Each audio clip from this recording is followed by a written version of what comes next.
What's up, everybody? Paul here from the Hoops Crew, and it is prelim finals week, and so it's time for some more predictions. As a Cats fan, I'm really excited. How many prelims have we been to in the last 15 years?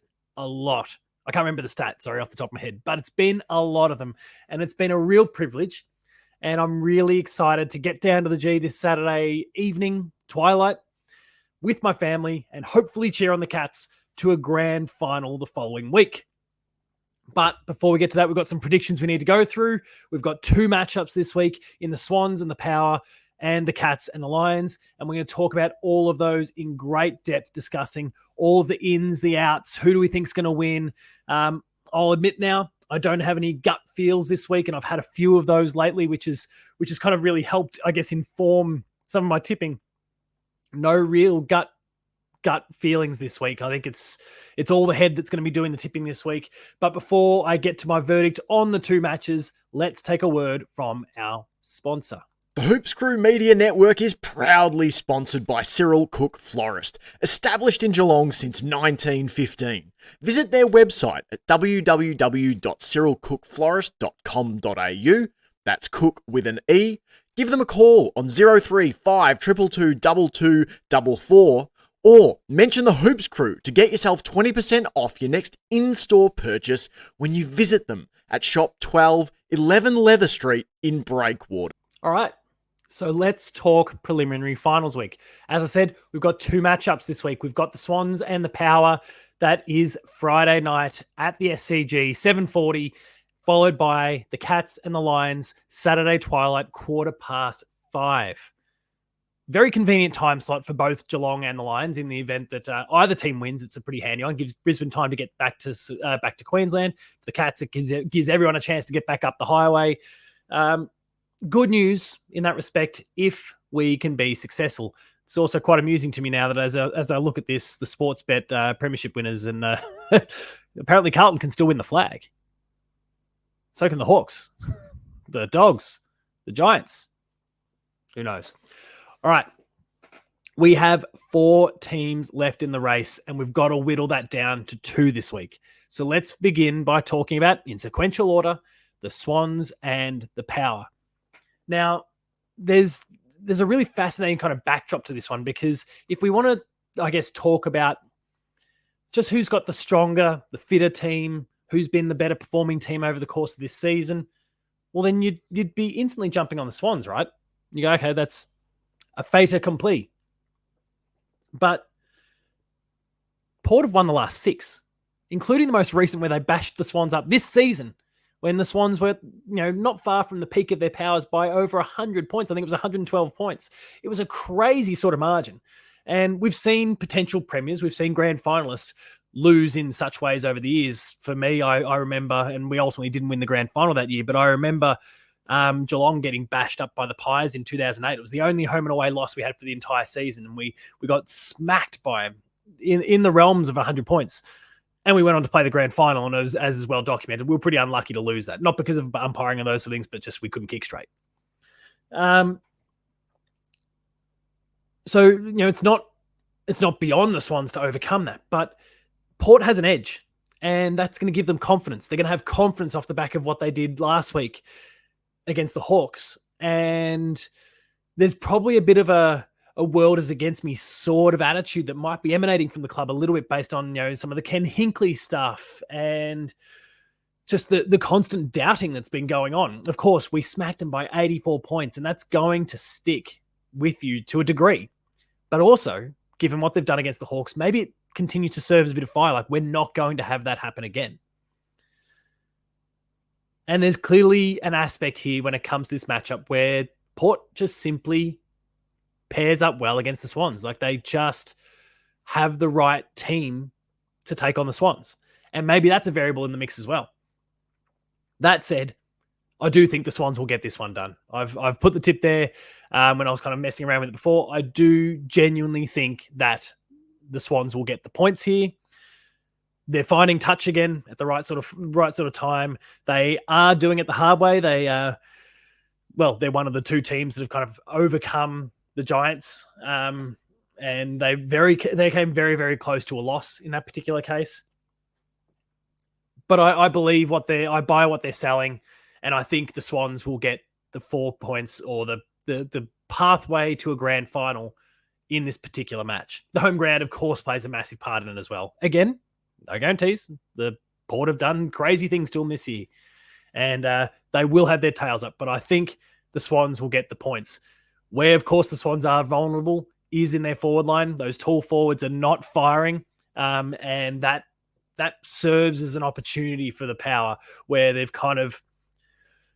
they've got the likes of Alir that they can leverage and utilize him going the other way because he's potentially got an advantage over his tall forward opponent. So I'm really fascinated to see how this matchup plays out. But again, the Swans will get the win in this particular case and progress to the grand final.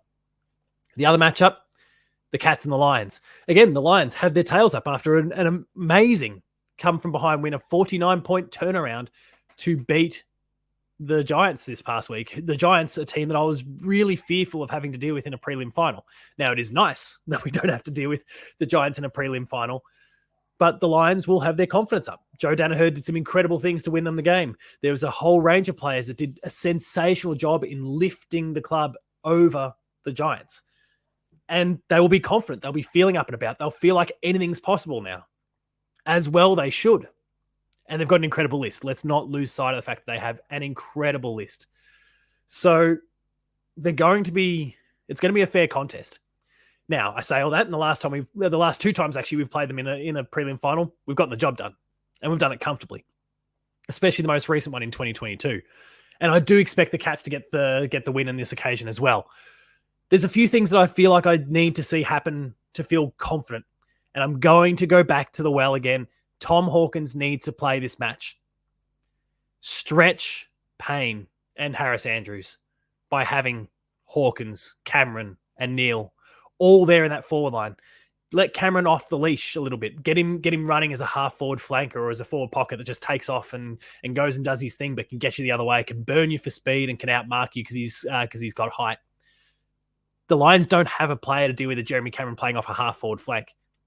And Tom Hawkins, despite the fact that this season hasn't been his best, and of course he's now retiring, this could, for all we know, be the last time that we ever see Tom Hawkins. We may never see him again, depending on what happens with selection.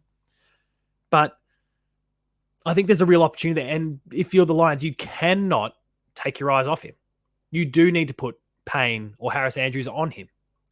You do then need to be accountable for Shannon Neal, who's 203 centimeters and has got reach over anyone else that goes up that end of the ground. And so that creates opportunity. And so I sincerely hope that we take advantage of the assets that we've got, that Tom Hawkins is an absolute machine. He's made for finals. He's done it time and time again. And that this is a chance for him to step up and deliver once again. So for me, the Cats get the points with or without Tom Hawkins. But I think Tom Hawkins is a huge piece to the puzzle here. And I think we can make the three coexist. We know Gary Rowan's not going to be back. We do have other ins that we need to explore in Sam de Koning and, of course, Tom Stewart that need to return. There's going to be changes at the selection table this week, and it's going to be really tricky. And I'm, I guess, sorry in advance to those who are unfortunate enough to be omitted for this particular match and potentially the grand final as well. It's going to be heartbreaking for you, and I do really feel sorry for those players now because everyone on that list deserves it. You've put in incredible efforts over the course of the season. If you've made it to the AFL team, you've done something to contribute to this, and you're going to miss out, some of you, and that sucks. But in the interest of getting the win and progressing to the grand final, Tom Hawkins in, Sam de Koning in, Tom Stewart in. I don't know who misses out, but that's my gut feel right now. But we'll know soon enough. Selection is only a couple of days away. The Cats will get the points in this particular match, though, taking both teams off to the grand final. We've got the Swans, we've got the Cats, and I got that reversed there. And I'm going to go 2022 replay right down to the winner. Still, right now, I still stick by the Cats because our form hasn't fluctuated now for a while. I mean, there was the St Kilda game. And we don't have much else to work with at the moment, but through the finals, we have put the foot on the throat and we've just buried an opponent. We have not had a lapse yet. And I'm going to trust that for now. Maybe my opinion changes depending on what happens against the Lions this week, even if we get the win. But for now, it's the Cats. Bias, yeah, probably a little bit. Hoping, yeah, a little bit too. But also just based on exposed form, the Cats. That's where we'll wrap things up for this predictions episode. prelim finals this week. We're down to our final 3 matches. Pretty cool to see Bruce McAvaney coming back to some commentary. There's a whole range of cool stories emerging this week, but there's going to be some heartbreaking ones as well. So send a bit of love to all the players on all 4 teams this week who are going out there. Hopefully everyone remains fit. Hopefully everyone puts in their best effort. Hopefully the best teams win. And we're not talking about any sad stories of injuries or anything like that going into the grand final. I'd hate to see another Max Holmes. Touch wood. As always, that concludes this episode. Make sure to check out the Patreon if you haven't already. You can sign up for 7 days and get free and exclusive access to all of the stuff that we provide there. There's early access content, there's exclusives, there's extended videos as well. You can check all of it out on the Patreon. And then after that, stick around for the cost of $5 or $6 for the month. And you can check out all of those things on an ongoing basis as well.